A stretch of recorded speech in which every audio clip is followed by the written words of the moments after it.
On the phone, it's a pleasure to welcome to the program Caroline Fredrickson. She is the president of the American Constitutional Society. She is a former aide to Senator Tom Daschle, and she is the author of Under the Bus, How Working Women Are Being Run Over. Caroline, welcome to the program.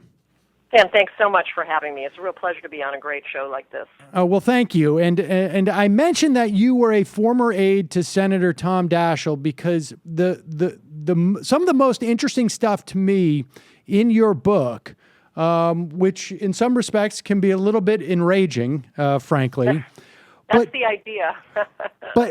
but some of what is most interesting to me is to see the history of how some of the most important legislation that we have in this country in terms of protecting workers' rights was written and developed with a lot of exemptions and exclusions that were not sort of a patchwork or happenstance, but were very deliberate, and then become the foundation for exemptions that are similar, that people don't necessarily understand what the genesis of those exemptions were. Well, that's exactly right. And so, Sam, what was really interesting to me was that as I was researching Under the Bus, I started looking into, the sort of the creation at the beginning of the, very important legislation during the New Deal, which established the right to a minimum wage and overtime, which gave workers the right to organize, and even the Social Security law. And in looking at them, and the Social Security law has had some fixes since then, but I was just floored to see not only the very, very explicit racism and misogyny that members of Congress expressed in the record, which I guess isn't that surprising considering the time, but it's still shocking from a current point of view. And in doing so, what they were saying was, here's why these exemptions exist, because we really, the Southerners, it was essentially Southerners protecting what was still the legacy of slavery, the continuing exploitation of African American, many of them women, on the still existing plantations in the sort of the old South style of sharecropping, and the women who took care of everything in the household, the children, the cleaning, the cooking, you name it. And so what they were essentially saying was, our former slaves, who are now, barely treated better than that, if at all, we want to keep them in the same impoverished circumstances with just as few rights. And that is just what happened. And so then what we did was, and those laws, I don't want to sound like they were bad. They benefited a lot of people. But there were certainly groups that got left out. What we didn't do is go back and fix that later on. There have been some efforts, but it has been a real uphill battle. And as you mentioned, I worked for Senator Tom Daschle. I helped to draft a bill called the Paycheck Fairness Act. Well, the Paycheck Fairness Act is an update of one of these former laws. And, just like we've grafted on, Title VII has the legislation protecting against disability discrimination, was building on the legislation that protected against race and gender and religious discrimination. And so when we update them and we add something new, we haven't gone back and looked at the fundamentals and said, well, what could be changed about the original? And so, it's like the Equal Pay Act, which was adopted in the 60s. It deals with gender disparities in pay, but it was built on the Fair Labor Standards Act, and that's the legislation that establishes the minimum wage and overtime. So guess what? It doesn't apply to the same workers that aren't protected in that category for minimum wage and overtime. So it's like a double disadvantage for, and these were primarily domestic workers, farm workers. There's a whole category. Originally, there were laundry workers. You know why that one was there. Well, taxi drivers. I want to dig into this because I don't know. I don't know if people necessarily do know. Because I think, at that time, it's important to remind people, who the people were that fulfilling these roles at that time. When you talk about agrarian workers, this again, and it's fascinating because all of, a lot of what you write is literally pegged to what's going on, to a lot of discussions that are going on over the past couple of weeks. People are beginning to understand that, when they see the Confederate flag, this was an and I think I just don't think there's as much awareness out there as some people think there is of an understanding of, like, to the extent that the economic interest had anything to do with the Civil War, it was economic interest in maintaining free labor by slaves. Exactly. No, it's very true, and I think it's very important what you pointed out, and I've thought about that a lot in the discussion around the flag. And what's happened is that we have these things. They're not just symbols. They're actually real live evidence of the damage that slavery and Jim Crow have done to our country, and then we have this legacy that is similar in our laws. And so, it's quite illuminating in many ways, because the people who are farm workers and domestic workers now are still people of color. They are still impoverished. Domestic workers are 90% women. A large percentage of farm workers are women, not the majority necessarily, but there are many more than people think. They've changed somewhat in who they are. And domestic workers many of them are immigrant women. Many are not native English speakers. But what's happened really, which makes it even sort of more necessary in many ways to fix this than ever before, is that the numbers are growing. Because we have an aging population, and as a result, the business interests around home health care have really made a mint off of providing services to elderly and disabled people. They've been very successful at beating back efforts to put domestic workers under the minimum wage and overtime laws. And I have to say to your listeners, people do not understand how so many of these domestic workers, they're taking care of our people who are most important to us. It's either our children, our parents, close relatives. They often make less than the minimum wage, and they're working often over 80 hours a week. And they don't get overtime. So it's really, really an incredibly exploitative industry. And I'm happy to say the Obama administration has been trying to actually fix that, but it hasn't happened yet because the industry is suing to prevent the new rules from going into place. Is this the overtime rules? Well, this is a different set of overtime rules. Happily, the Department of Labor is moving forward with one piece. It's the salary basis test, which lifts at an incredibly low level. It's really barely tinkered with since 1975, which we could talk about that. But I want to get to that in a minute. I just want to make sure I understood which set of labor laws you were talking about. What happened? So, as I said, in the Jim Crow era, when the Dixiecrats, the racists in the South, and there were plenty of racists in the North too, but in their efforts to protect the sort of their sort of still near slave labor situation, they exempted these workers from minimum wage and overtime. So the domestic workers have fought really hard, and they almost got an increase or got put under the protection of the law under the Clinton administration.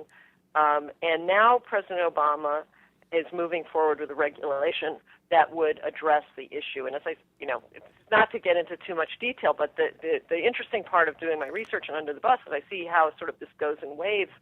The workers were actually successful in the 70s in actually getting put into the law, but the Nixon Department of Labor issued a regulation that cut them right out again, and that regulation is what's at issue right now. So they're now covered by the law theoretically, but the regulation excludes them.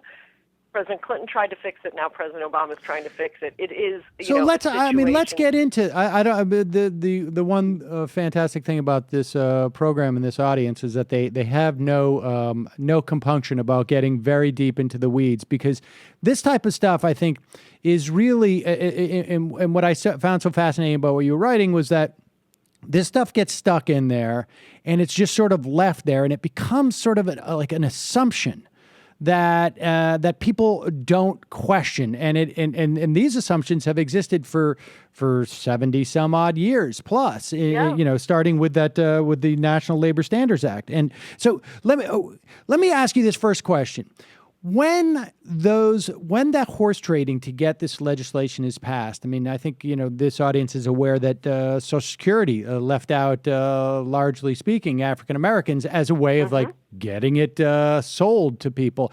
But is it a function of, it is sort of like how much of it is racism versus, let's say, a de facto racism versus, say, this is a completely unrepresented group of the population because of where they are from a class standpoint, and so nobody's going to protect their interest, versus, these things aren't necessarily in opposition to each other, of course, but I guess distinct from, this is such a key component of our economy in a certain region of the country. In other words, that we've always we built our these industries on free labor, and now we have expanded them on near free labor, and so we're really entrenched here.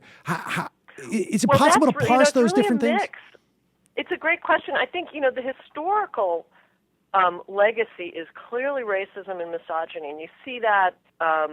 But it was economic too, because what the Southerners were protecting was, as I said, it was they were paying slave wages. I mean, what they were trying to protect was their ability to exploit workers. I mean, they did it out of racist ideology, but it was certainly also a bottom line interest that they didn't want to pay them.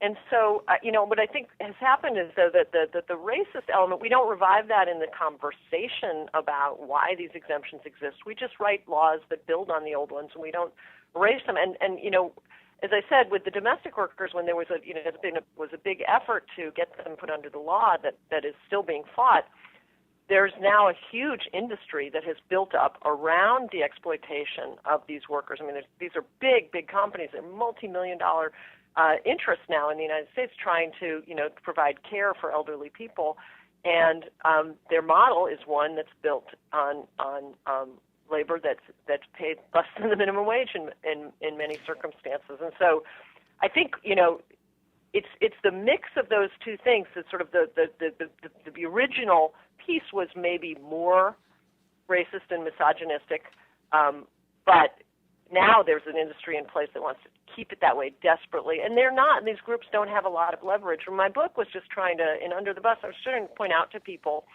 how widespread these exemptions are, how many people are affected, how these are growing industries, but also to look at some of the other issues that affect what are primarily, sort of seen as women's issues, childcare, family leave, part-time work schedules and so forth. But actually, for me, the point I want to make in Under the Bus is these are actually issues of economic justice. And in the world that we live in today, women work. Women with very small children, 3/4 of them work. That's not going to change. And so whether you like it or not, we have to address it. Whether we care about whether it's women who have the ability to actually earn a decent living and be out in the workforce if they want to be, or their children who need to have proper care, who need to have a parent who can earn a decent wage, who can pay for child care. So those are, I think that's where one of the main points of this book was that economic justice is essentially, when we talk about issues that affect women in the workplace, we've got to stop separating it out and thinking of them as women's issues, and sort of child care is like a frivolous interest that allows women to kind of spend a little time outside of the house as if it's not an economic necessity. And so that's what I was doing. And, one of the things that was really striking to me, and maybe it would be for a lot of your listeners if they were thinking about their own family, but I spent a little time researching my family. My mother is an immigrant, very recent immigrant, but on my father's side, they came from Sweden at the end of the 19th century, and my great-grandmother, Matilda Olofsson, was, sort of a teen. She came by herself, very, very poor family in Sweden, was basically sent off because they couldn't take care of her anymore. They couldn't feed her. She came to Boston on her own. No English. She worked as a scullery maid. And I just thought that was like a world of ancient history. It was, when I was a kid, I watched Upstairs, Downstairs. It seemed like, wow, it's just, it's so long ago. And then as I did the research for Under the Bus, I found women like Sonia Suarez, who works in Boston now, who is a domestic worker and has the same set of incredibly difficult circumstances. She has no legal protections. She suffers from sexual harassment. She's worked 14-hour days. Her employers don't let her leave to go see a doctor when she's sick. She has no sick leave. She has no vacation leave. It's those kinds of circumstances that, for those classes of workers, they actually haven't changed since my great-grandmother in the end of the 19th century came to the United States.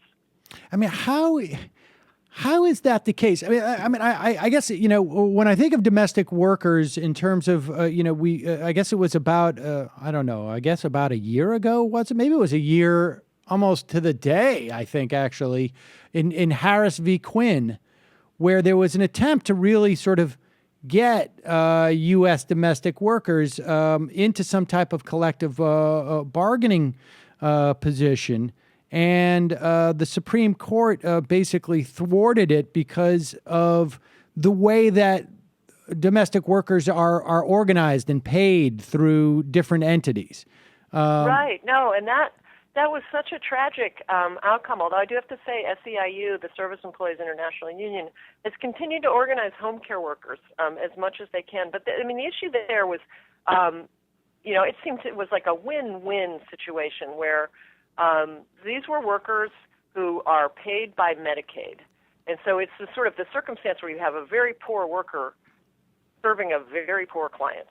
And the state administers Medicaid, and so it's from the state that the workers are getting paid.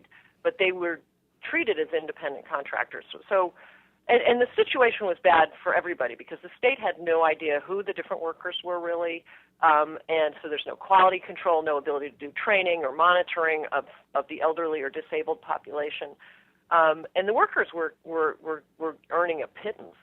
So the union stepped in and started working with, they did it in California, they did it in Illinois, work with the state to set up a kind of quasi-bargaining relationship. So they would elevate the pay and work protections for the workers. They didn't technically become employees under this circumstance, but were treated as employees more or less. And so they was a dues checkoff. And so there was the National Right to Work Committee came in and, as they do, as they want to do, whenever there's a good situation for workers, They come in to challenge it. And so they said this was a First Amendment violation. They had found a home care worker who didn't want to have any pay dues to the union, and that went up to the Supreme Court. And what the Justice Alito wrote was essentially that they could not be they could not be treated as public employees because they're not only quasi-employees. And that's sort of summed up to me the sort of dismissive attitude a lot of people have about this category of workers.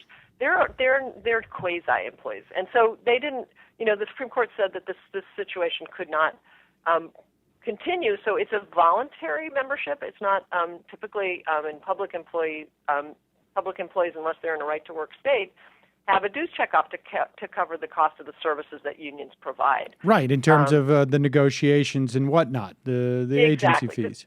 Otherwise, you have free riders who benefit from increased wages because they have a union but don't contribute, and that's economically untenable. But so that was the real tragedy. Was finally you had a circumstance where these really, really low-wage workers, as I said, many of them don't even earn minimum wage, and they certainly don't get paid overtime. Finally had the circumstance where they would be able to have a certain limited amount of protection in the workplace, a slight increase in their wages, and that was taken away from them. And their clients would have the protection of knowing that these people are sort of like in a system and organized and can have better access to training and whatnot. Exactly, and there were many clients who actually came out, many during the whole course of the litigation in their wheelchairs, or otherwise to support the workers. I mean, they're often, they're very close relationships in many cases, right? Where, this mostly there are 90% women. This woman who comes into their house and takes care of them and feeds them is really probably the person they spend the most time with of anyone else, and so I find that very, very disappointing. But I do, see that the workers themselves and the unions continue to organize. Many workers join, even though there is, this problem with the free rider issue now for home care workers. But there have been advances. The other thing that's happened is that, workers, and I think this is really amazing because these are really the low wage workers. There are many of them immigrants. They have been able to push for legislation in a number of states, just most recently Connecticut, protecting domestic workers and giving them same protection as other workers. I mean, they're not asking for anything special. They're just asking not to be left out. They're just asking not to be exploited and not to be sexually harassed with no recourse. I mean, that is really a huge issue for domestic workers, that they can't, if they're sexually harassed, it's not illegal. They're not protected. This is the thing that I think people don't really understand, is that it's just hard, I think, for people to get their heads around the idea that, like, there are just, presumably on its face, random sectors of our workforce that just don't have the protections that other people have. I mean, I think that's a very, conceptually, I think that's a hard thing for people to sort of get their heads around, but it makes sense in the context of this sort of original sin in some regards. Right. Well, it's sort of, you could also think of it as a template. We created this template and we just use it over and over, and we never think about it. And I'm ashamed of myself, because when I drafted the Paycheck Fairness Act, I never thought. So in those particular laws from the civil rights era that protect against discrimination, there's a small business exclusion. And I never thought, why is it that small businesses should be allowed to discriminate? Why is that? Why do we accept that a company that's smaller than 15 employees can just say, I don't want women, or I don't want minorities, or I don't want gay people, I don't want, I don't want a particular type of person in working for me, and I can discriminate because I'm a small employer. And that's just, I think, fundamentally a question that I have now been asking myself. And you can see it in the data that smaller businesses are less likely to hire minorities, that there's an impact on women, there's certainly lower pay. What is both the justification? What is the ostensible reason why we do it, and what is the sort of the genuine reason? It's a great question. Well, so there, again, I wouldn't recommend reading the congressional record generally as a way to, unless you want to go to sleep. That's what that's how I put my kids to sleep. But in this case, the research was fascinating for me as I was trying to understand this and writing Under the Bus, was, that they're pretty clear, again, that in members of Congress and saying, it's one thing for you big companies up north, to have mixing of people. But our small businesses are like families. People want to be with the people they want to be with, and they don't want to have forced on them other kinds of people. I mean, it was really very clear. And, Senator Mondale, in the context of the Fair Housing Act, which has what's called Mrs. Murphy's exemption, which is, I think, should be offensive to the Irish Americans' assumption that they don't want to rent to people of color.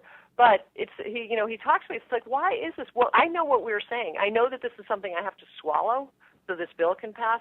But what we were basically saying is discrimination is okay, and so that's where it comes from. It's something I didn't really think about. But what we've decided is that and I think probably in part because at the time,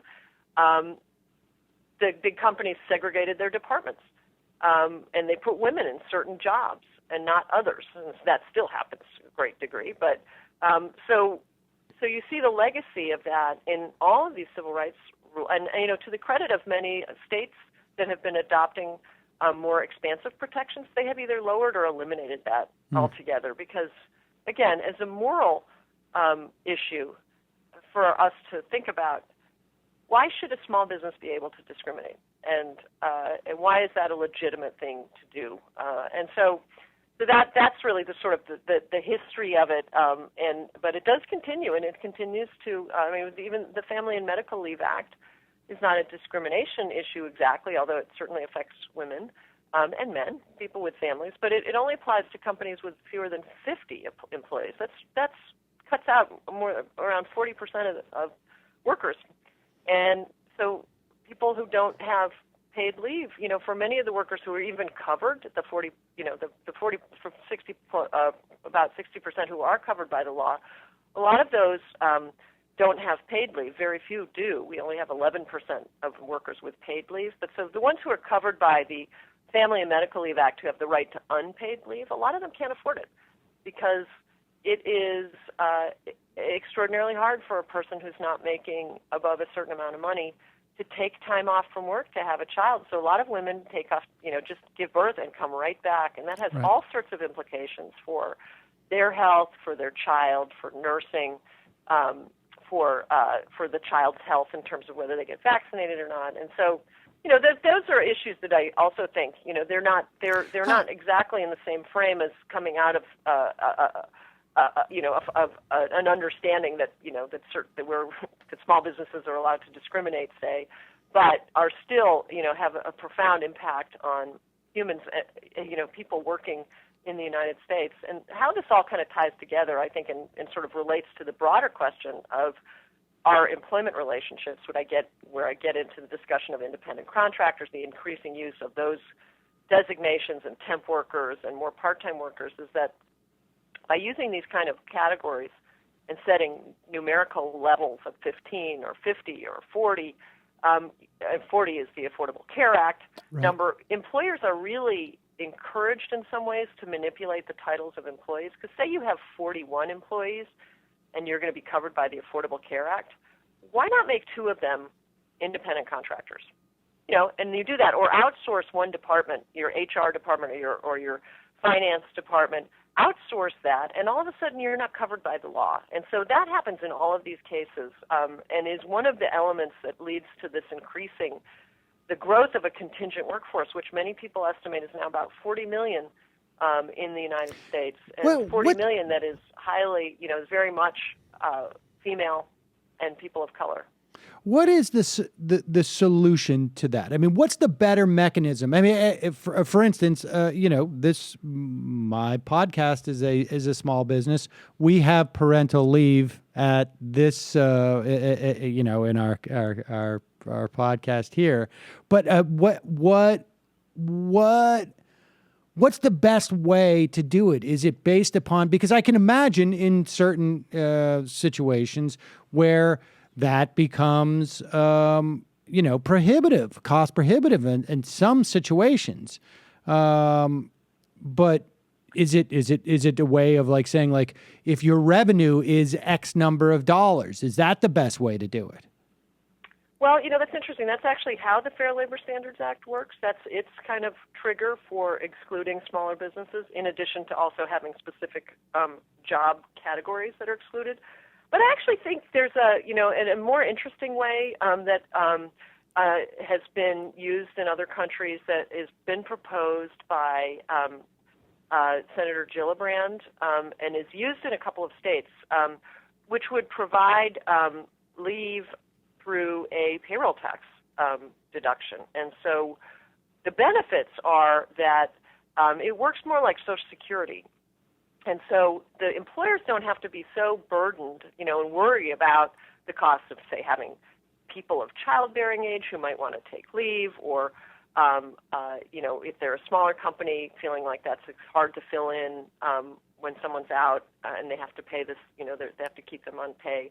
But in fact, if you had a kind of a payroll deduction and it was also portable, you'd have it work like Social Security, so people wouldn't be tied down. Now, there's an actual productivity issue where younger people who are thinking about having children, women particularly, are loath to try to move jobs, because right now the Family and Medical Leave Act requires you to be have worked 1,250 hours at your employer for the previous year, and for the employer to be of a certain size. So people are afraid to leave because they're afraid that they will not be able to take leave if they take a new job, because they once again have to be back to 1,250 hours, and they'll have to work for an employer that's large enough. So this, I think, is very much, and Under the Bus, I'm very much a proponent of universal plans that are not focused on a single company that has to feel like it's trying to balance the books and figure out what kind of employees it's going to have. It doesn't want to have people who are going to cost them more money than others, but on the other hand, we have a societal obligation to figure out how to enable families to thrive, how to enable women to work. There are a lot of single mothers who have children, and they have to be able to earn enough money to take care of them. And so, it's just something that as a society we have to grapple with, because it's not changing.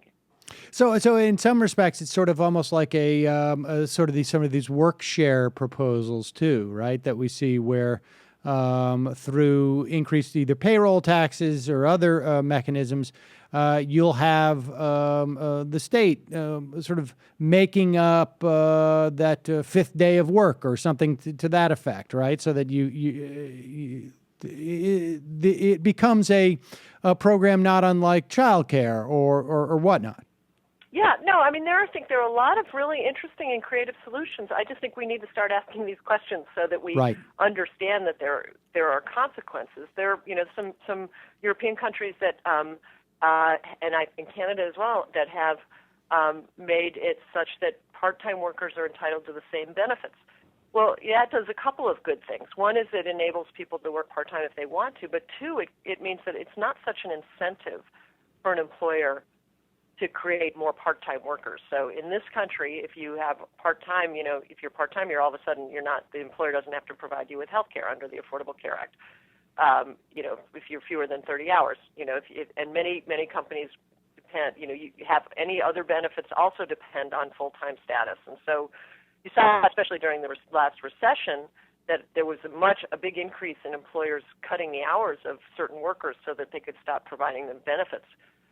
So I think there are a lot of things we need to examine about how we've structured those workplace laws, because we can see the perverse incentives that are created to make your business smaller, to avoid the compliance with the law, to outsource, to use independent contractors. There are companies like Nissan in the South has a plant in Tennessee where something like 40% of its workers are temps.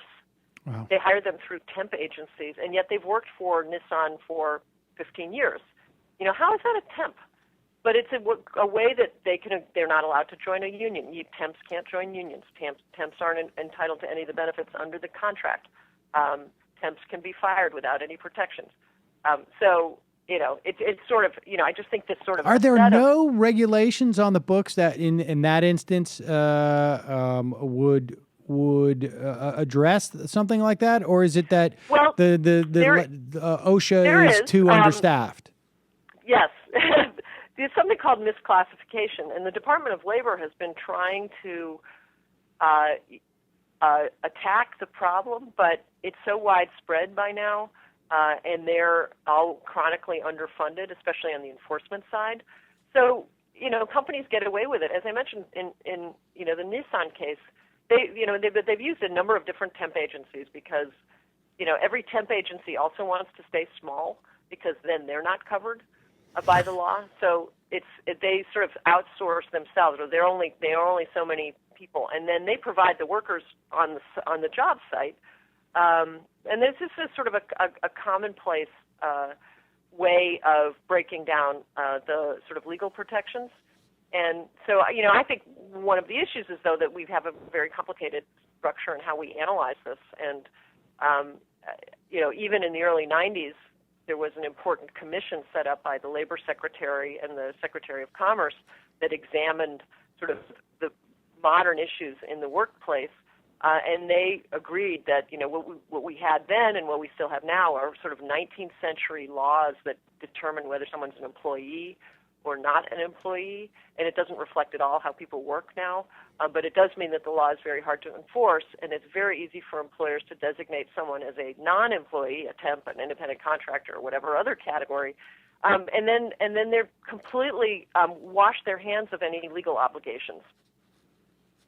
Yeah, it's all right. Well, I want to bring this back to you've talked about some of the potential opportunities, I guess, for change. I mean, they all seem, in some respects or another. I mean, we just saw President Obama today announce, or at least write that he anticipates announcing in Huffington Post, the threshold in which one becomes ineligible for overtime pay has not been raised, like you say, I think for 30 some odd years now, 40 years. And it seems to be that they're going to at least double it in terms of payment. It's going to make, I don't know how much more, 25% more of workers eligible for overtime pay. The way he's doing this is just through basically rulemaking in the Department of Labor.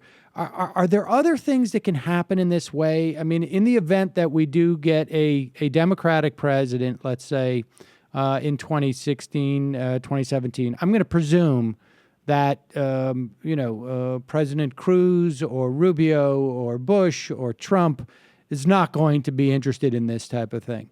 But in the event that we get a Democrat, what are other things that they can be done, presuming that at the most the Democrats will have control of the Senate? What can be done, not legislatively, but with the laws that already exist on the books?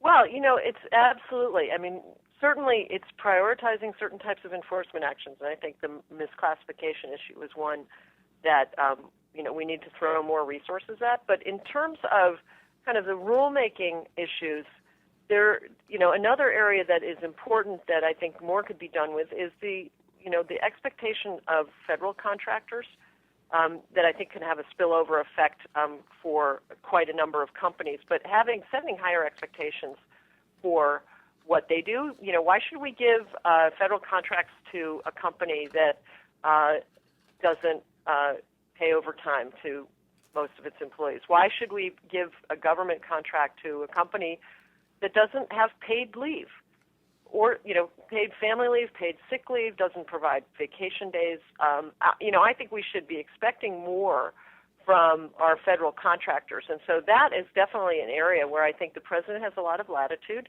And the spillover effects are very, very dramatic, as we see from the discussions around the minimum wage, right. That, if you raise the minimum wage, it's not just the workers making the minimum wage who are affected, but it's also those who make a couple dollars above, because all wages will go up some. And that's true, I think, because the federal contractors are a substantial part of our economy. They're huge, there right? Will be a real ripple effect. I feel like they're number 2, maybe, in terms of employers, maybe number 1. Is that? Yeah. So there's to be a lot of impact on workers if that's to happen. Interesting. Caroline Fredrickson, the book is Under the Bus: How Working Women Are Being Run Over. Thank you so much for your time today. Genuinely appreciate it. What a pleasure to be on your show. I really appreciate it. It's an incredible service that you provide. Well, thanks for coming on.